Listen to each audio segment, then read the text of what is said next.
Welcome back to the podcast. Today we're going to talk about some fun stuff, how to be a compassionate business. Look, you entrepreneurs are always looking to grow your businesses, how to do that in a more compassionate way. Today we've got the world's leading expert on compassionate building and growing internationally, nationally and internationally. Bruno Cignacco brings us an international wealth of knowledge on how to do this across the world.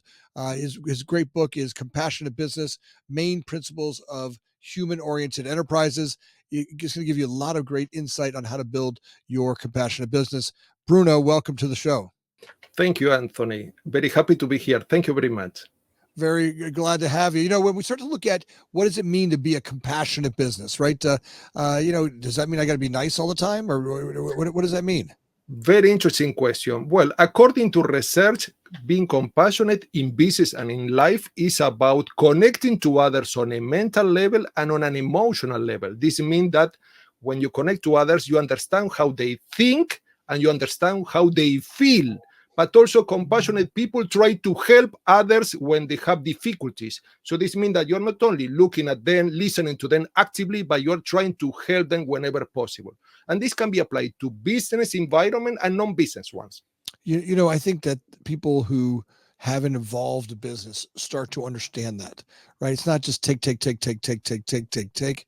It's giving back, right? Taking care of the people that are in your charge, right? The people that work for you, and how do we take care of them? And then also the customers that we work with, right? To give back to them. And how do we guide people? When you start to work with an organization or you look at a culture where that hasn't taken place, how do you start to make that shift for an organization? Very interesting. The shift can happen in different ways. Can be top bottom, means from CEO to the rest of the people in the organization, or could be bottom up, could be any employee that is bringing about positive ripple effects. I want to highlight one point. There is a very interesting piece of research that observed that work environment that are compassionate means when people support one another, when they care for one another, when people can make mistakes without being punished, these workplaces tend to bring about higher customer satisfaction, higher employee satisfaction, lower stress levels, lower absenteeism, lower turnover, and this bring about a positive impact on the bottom line. So being compassionate is not only supporting others, caring for others, but also has a very concrete impact on the profits. And how can you start this? Very simple. Can you see someone in the company, working for a company, someone has difficulties? For example, if you are the manager, can you see some employees that has some personal problems, for example, divorce, health problems? Can you support them in any way? For example, allowing them to work flexible time, for example, allowing them to work from home? Can you allow them to take a compassionate leave? Means that they are supported by the company. Because according to research, when companies are compassionate with their employees, these employees feel supported and they feel that they're appreciated. They feel that they count. But also these employees associate this with the workplace. They feel that the workplace is supportive, is caring. And also this improve also the impression that they have about the company. They have this company has a better image in the eyes of these employees. And these employees are more prone to be more committed, to contribute in a meaningful way, and also to work extra time without any additional compensation. Why? Because these employees feel that they count, they are valued, they care for them. Your TEDx talk was amazing, right? The work when you talk about this, you can feel it, right? You can really feel that when, those, who those companies are. You can tell their employees, they love being there, right? They're passionate about their business. They talk about their leadership and the ownership of a company. You can hear their love for that organization. They try harder, right? I mean, they really impact in that they care. Yes, I agree with this. I want to mention something that is related to this point. That is, you don't have to take a lot of time, because when I comment about this to companies, they tell me, we don't have time to be compassionate. We have to meet deadlines. We have to develop this project. We have to deliver the goods to suppliers and to customers, and we cannot mess up with this aspect of compassion. And we have to understand that according to research, takes 1 minute to have a compassionate conversation with others. There is an interesting piece of research from the health sector, for example, hospital and clinics, that observe that doctors that are compassionate with their patient, for example, a patient that is about to be operated, has a very serious operation, this patient is very ill, and this doctor engaged in a very short conversation, 1 minute conversation with this patient, when undergoes the operation, need less anesthesia. Why? Because this patient feel much more at ease, less stress.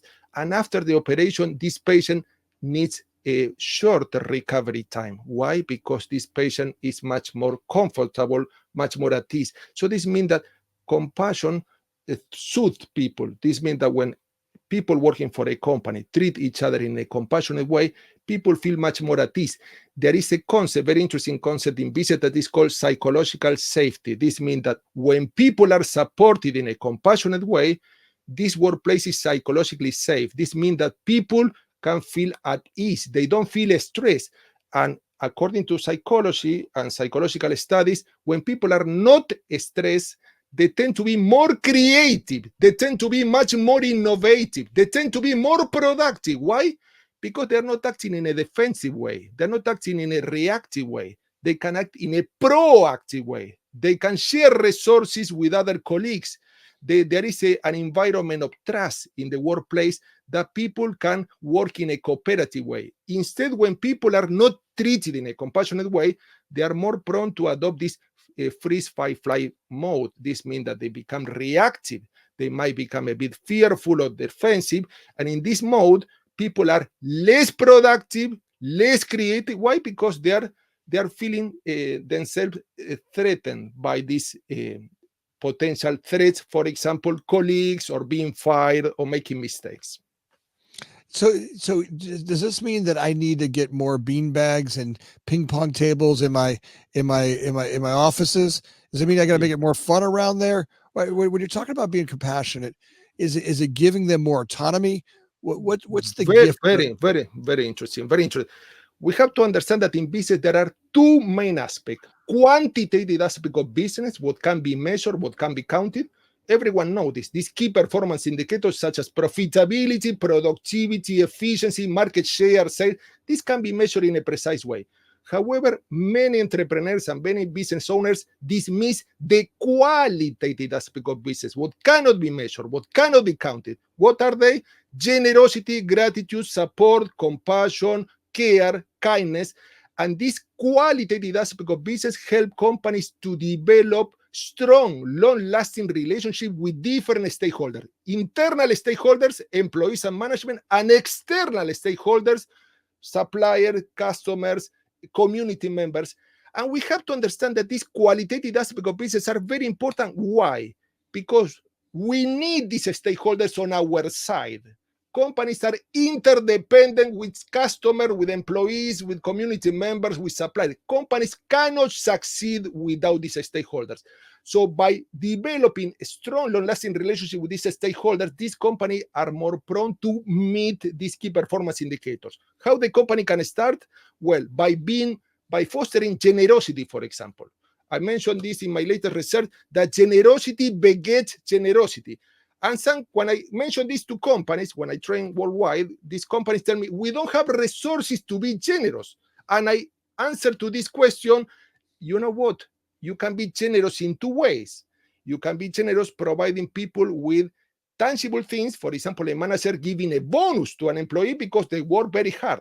Or you can be generous providing people with intangible things. For example, a manager that provides this employee with the ear. The employee has problems. The manager can listen to this employee actively, give part of their time to listen to this employee, or give this employee some coaching or mentoring or training or advice. So this means, or giving some support or giving thanks to this employee with a thank you note, handwritten, personalized. So recognizing this employee contribution. This counts a lot because at the end, we're in the era of artificial intelligence. And this is very important resource, but artificial intelligence is not the most important resource in any company. It's not technology, it's not money, it's not information, it's the human being.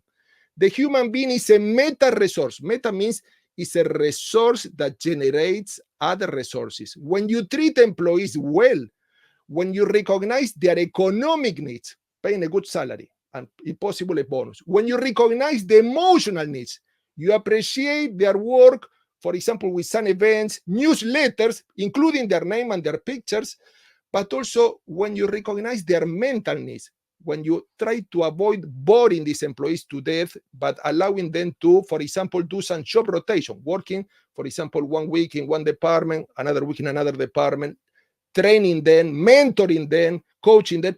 When you recognize these employees' social needs, because all stakeholders have a series of needs, these employees tend to be much more satisfied. And these employees tend to treat customer much better. They tend to serve customer in a much more effective way. And this customer bring about more customers. So this is generating a positive cycle.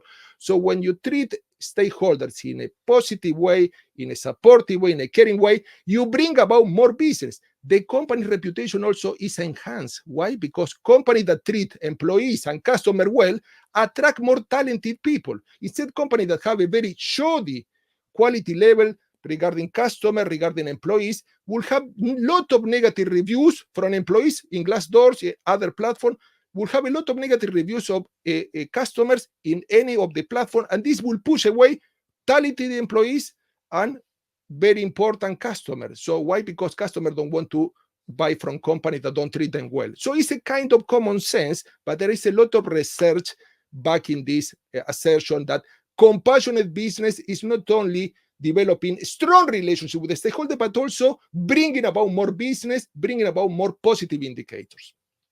How do I build stronger relationships with company stakeholders? Right. I mean, it's always a question. I mean, how do I build them? What's the technique that you The, train business owners, and how do I build that? It's not a very interesting question, but it's not the technique. The subtitle of my book is Main Principle for the Human Oriented Enterprise. So this means that you change the principle that you're applying in business. Most of the companies, I don't want to generalize, but most of the companies have the wrong principles. So in some cases, they are very self-centered. They focus on their own objectives. So for example, if you are interacting with a customer, many companies will try to sell the most expensive product to this customer, even if the customer is not the customer preference. Why? Because they want to get the higher profits. Instead, this is a company that has a sales attitude or selling attitude. Instead, a company that is compassionate will adopt a serving attitude, an attitude of service. This means that service doesn't mean servitude. This means that you care for this customer. You choose the product that is suitable for them. And if you don't have this product, you don't have any problem to recommend this company to other organizations. When you are serving customers, you are trying to exceed customer expectation. In marketing, we call this delighting. This means that you try to surprise customer in a positive way. You try to give them more than they expect.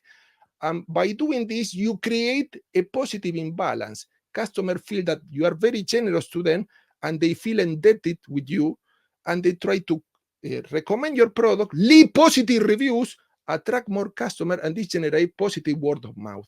Instead, when you treat customers in a very shoddy way, you try to take advantage in some cases of this customer, you try to deceive them. This is acting in a non-compassionate way.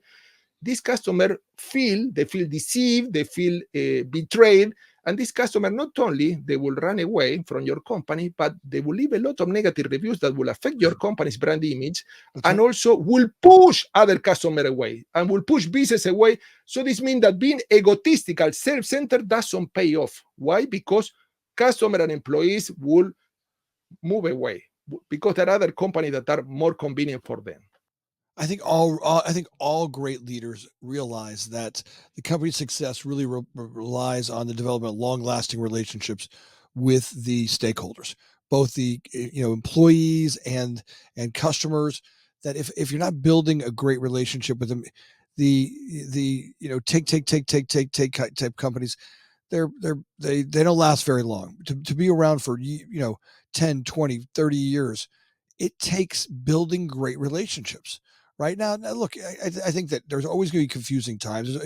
Dealing with humans and having look, you're gonna have mess ups out there. You're gonna make someone mad or mess something up, but I think it's always in what the company's goal, what their mission statement is.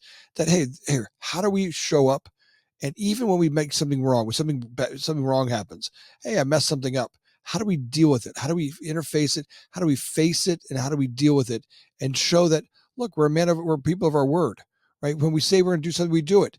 And even if it costs us money, we're going to go back and we're going to honor what we said we'd do for you, right? And that's a really tough one in today's business world. A lot of I don't notice that everybody's always there, but I think great leaders identify that we're going to go above and beyond. We're going to deliver more than expected.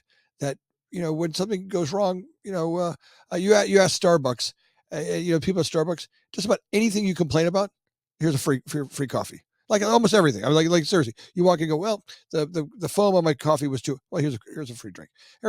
They've just learned to go. Hey, look, stop arguing. Give them what they want. Go above and beyond. If we didn't do it right, do it right. Right. There's a place where they have learned. And that's why the brands are growing. I mean, Starbucks as a brand is growing crazy, right? I think they've learned how to find employees that love doing what they do. I mean, to work in a Starbucks store is tough, but there's a lot of love for that brand with the people who work there. They have they can wear what they want to wear. They can they've got some autonomy, but they have an easy store to operate. Starbucks made it pretty straightforward how to operate it, so you can tell they take a lot of care in developing the systems by which those employees are going to work with. I think that shows a great vision, but also the great mission that's tied to it. Their mission statement, their how they're how they're tied to their mission statement. Very good. And I want to give an example about coffee shops. I'm half Italian, and in the past, I went to a coffee shop here in London, UK, and I went and I asked for a coffee, and they told me, go to the table, we'll bring the coffee to the table. I was waiting 15, 20 minutes, and the coffee didn't come. And then the waiter came to the table and said, oh, thank you very much. I was drinking the coffee cold. I didn't complain. I left the coffee shop. I went to the competitor and I asked for a coffee too, similar price. And they told me, oh, go to the table. We will bring this coffee to the table. 1 minute later, they brought the coffee to the table and they forgot the tray with biscuits. I said, sorry, there is a mistake. I didn't ask for any biscuits. Sorry, there might be for other customers. No, there is no mistake. This is a gift for you to enjoy the coffee. You can see these two types of approaches. First company couldn't even meet my basic needs. That is a hot cappuccino brought on time. The second company exceeded my needs. They have an attitude of service. For them, buying this biscuit might represent few cents. But for me, it was a very important deal. Why? Because I could enjoy the coffee with some nice biscuits. So what company do you think that I'm going back? That's right. I mean, you're sold on it. Right? I mean, you have trained thousands of companies in this logic. When you sit down with a brand, where do you start, and how do you start to look at them? How do we start to evaluate? I mean, so first you're meeting with them. They have to have a want to be more compassionate, right? There has to be a driver, right? Yes. And then how do you start to identify? Do you start reading the Glassdoor ads? How do you start to identify where the work needs to happen?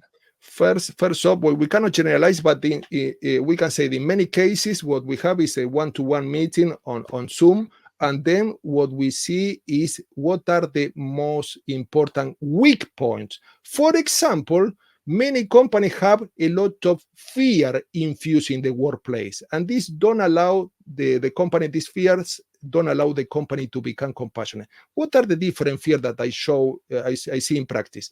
Different fears such as employees fearful of being fired, employees fearful of making mistakes, employees that are continually micromanaged, they are treated like children, that they cannot make decisions on their own. There is no delegation, there is no autonomy. But also you see companies that when employees are fearful of being outpaced by other colleagues, this means that there is a lot of competition. There is what we call in business the dark side of politics, favoritism, one-upmanship, turf wars, and how you can become compassionate with all these negative principles. So what we try to do is recommend a course of action, and we also training for this company, and implies that replacing all these negative principles, for example, fear, that is very important in the workplace, and explain that with this type of workplace, employees will be always uncomfortable. They will be defensive. They will be reactive. They cannot share resources with other colleagues. They won't be cooperating. Why? Because they are acting in a reactive way. And we explain that by changing the principle from fear-based principle to much more uh, positive principles such as generosity, kindness, support, the company can change what we call the emotional atmosphere of the workplace, and employees tend to become more productive, more committed, more satisfied, and also we see that this brings about positive ripple effects, for example, on customers, on suppliers. Why? Because these employees are the interface between the company and the different external stakeholders. So we make what like a little audit at the beginning to see what are the weak points. And most companies, even big companies, have weak points. Sure. In some cases, the company, for example, have a very busy schedule. I saw a company recently that the employee have 8 hours of work and they have 7 minutes to take a break during the whole day to eat, to go to the toilet. I say, how you can expect people to be compassionate if they are continually with a tight schedule? They cannot talk to colleagues about other topics, not a business topic, how they are outside work, the family. So these employees are continually stressed out, and this employee cannot feel at ease. They feel continually frightened of making mistakes. They feel fearful of sharing resources. So again, can we allow employees to have some nice breaks? Can we allow these employees to have, for example, social events that are very important for employees to connect to one another on a mental and emotional level? I see a company recently that this company is instituting Fridays. After work, they meet all together in a pub here in the UK so that they can discuss not the budget, not the next marketing plan, but they can connect to one another on a much more non-business level. And by doing so, they come to work much more revitalized with higher energy. Instead, when employees are continually talking about business topics, which are very important, but employees are also individuals, human beings, besides being employees, and they have a life, and they have a family, and they have hobbies, activities. So this type of social event allow companies to revitalize the energy of the employees, and also help this bring about much more camaraderie, much more commitment in the workplace. Well, I mean, I find that if a company does, if employees don't have affinity for each other, right? If they don't have that desire to have the other person be successful, right? If there's infighting, it usually has something to do with they can't relate to each other. They don't understand each other. You know, when I work with different departments or different companies that I have, and I find infighting somewhere or some sort of relationship bust, I start with trying to get people to understand who the other person is. 9 times out of 10, there's a relationship bust in there. They don't understand, they don't understand something about them or something. And if we can build that relationship, if we can get to first start a relationship, but if we can raise that relationship to actually affinity, we actually want that person's success, it feels like the rest of the stuff we have to work on. All right, what are the systems, processes, and procedures that we do? Those go a lot better, right? But when somebody's shooting arrows at you in your back, no matter what happens, there's that infighting. More infighting creates more infighting, right? I mean, you see it Yes. all the time. Like the more you have, the more you have. I agree. And I want to mention in relation to this point that there is a phenomenon in social psychology called reciprocity. When you treat people well, they tend to treat you in the same way. When you treat people in a non-compassionate way, what do you expect? Do you expect to support you? Do you expect them to cooperate with your company? This applies to every single stakeholders. But there is another interesting phenomenon that was studied by Daniel Goleman, the author of the book Emotional Intelligence, that observed that people, when connect to one another, they infect with each other's emotion. For example, let's imagine that the boss goes to the workplace and is very angry and starts shouting at the employees. Well, these employees are infected by this boss anger, and they start to feel stress, uncomfortable, fearful. Instead, imagine the same situation, but the boss come to work and has a very happy mood, is happy, kind, obliging. Well, this boss is infecting this workplace with positive emotion, and these employees tend to act accordingly. So this means that the emotion is generally like a banned topic in most workplaces are very important because positive emotion bring about much more productivity, much more motivation, creativity. People are creative mostly according to some study when they experience positive emotion. Why? That's right. Because their mental skill are enhanced. Instead, when you are fearful, when you are stressed out, you tend to become defensive. Why you will create? Why you will become innovative? Why? No, you are defending from the perceived threats. Well, I find that all of a sudden, you know, possibilities get smaller, right? Like if every problem that happens in a given day, there are a billion solutions for, right? There, you know, great leaders bring to every problem a wide variety of solutions, right? Based on what's happening there, what happens. But when there's anger, frustration, fear, that those possibilities shrink up, right? And all of a sudden, you go back to the same thing over and over again. It gets less effective. You can't bring the billions of ideas to a possibility to solve a problem. And that's where great leadership comes in, is in the creativity. It's in seeing the environment. Now, look, when you work with them and you start to identify, all right, we got an issue here. Now I'm going to start doing some training.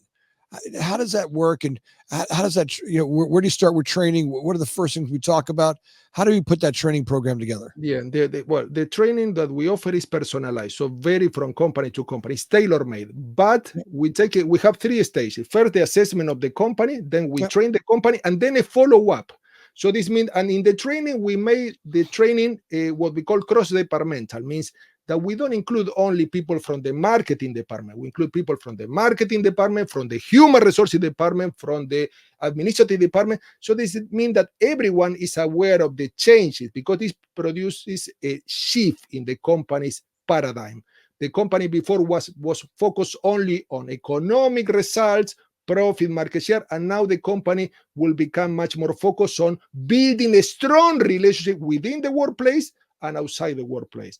So, and the three stages are assessment, implementation of the training that is personalized, and follow up. This means that 3 or 4 months later, we contact the company and we ask for a report to see how things are going. If the company improved, not only the relationship, is there any concrete impact on profits?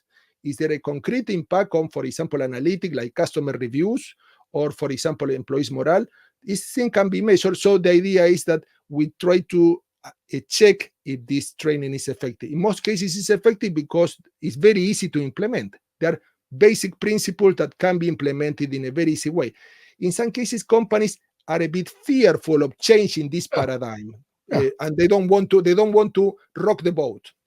Well, and then you've got continuous learning, right? I mean, so look, you start the paradigm, right? You actually put the training in there, but I think it's something you have to continuously train, right? When we start to create cultures that, look, when people start to see that here at this company, we care about people, how we talk to each other, that behavior of yelling at each other, being, you know, that disrespectful part of that isn't tolerated here, right? It starts to perpetuate that, right? People stop talking that way. They realize that you're not going to get away with that. This company, we care about our employees and we care about how you talk to them. And look, we're all going to make mistakes, but how we deal with it's how what the company that we make, because the shareholders here we care about. Very important. And making mistakes is a very important part of creativity and innovation. Because imagine that if the company harshly penalize any mistake, for example, supposing that the employees trying an experimental approach with customer, they try to offer some incentives or they try to offer some free products, and supposing that this is not allowed because of the company's policy, and this will be considered as a mistake, this employee might be punished. And this potential creative approach to customer might be completely stifled, might not be coming to light. So this means that the most creative company, the most innovative companies in history are companies that allow employees to experiment, to go beyond what is written in the policies, and obviously to look for different ways to approach customers, to develop the business model, to, for example, connect to different stakeholders. they are not companies that are acting only in a traditional way. In my latest research, in my latest book, I have two chapters of innovation and creativity.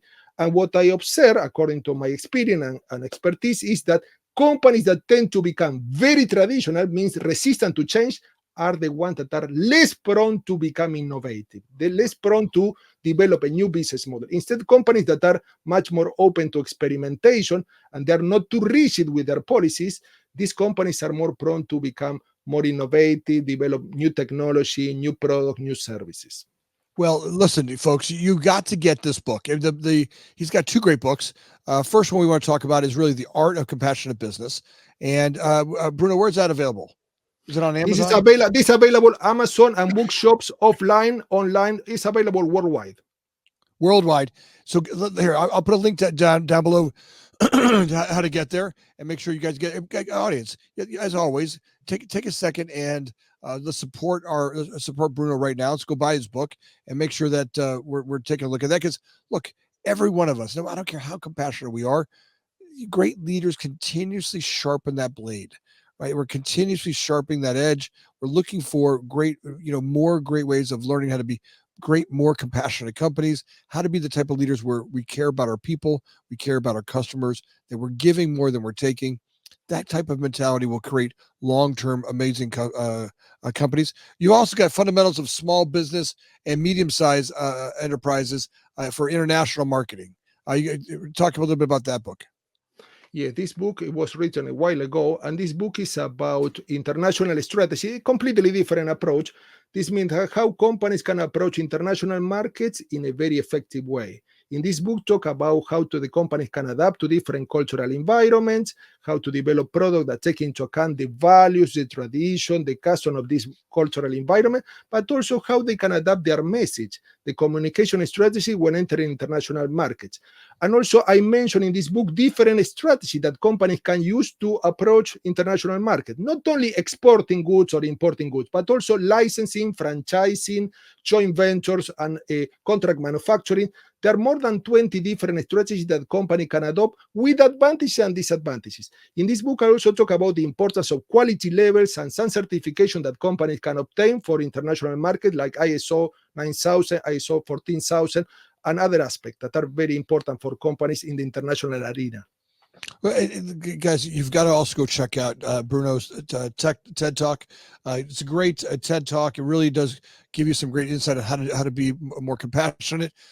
As always, Bruno, it's awesome having you on here. Look, I'm honored to have a guest like you on the show. You bring so much experience, the guidance, and look, we're always looking to be better leaders. And I think you've got the thousands of companies you've helped. The work that you do, the speeches that you give, the talks that you have, they're legendary. To have you on here was wonderful. Audience, if you have any questions for him, as always, put that down in the comments down below. Bruno, I'm grateful for you being here. Thank you. I am very honored to be here. Thank you. Audience, last week I realized that we had a lot of you that made it all the way to the end of the show, but there were 65% of you that hadn't liked and subscribed, right? You guys made it all the way to the end of the show. And, it means the world to myself and the team. And it gets us great guests like Bruno. I mean, look, to get guys who do TED Talks, the guys who write books, to have that, having impact and having great subscribers, it helps us attract great guests. So if you could take a second right now and like and subscribe and do that now, I am so grateful. And so is Joe and Connor and the guys in the background that helped me put this show together. As always, audience, I'm so grateful for you listening. Thanks for being here. Bruno, again, thanks for being here.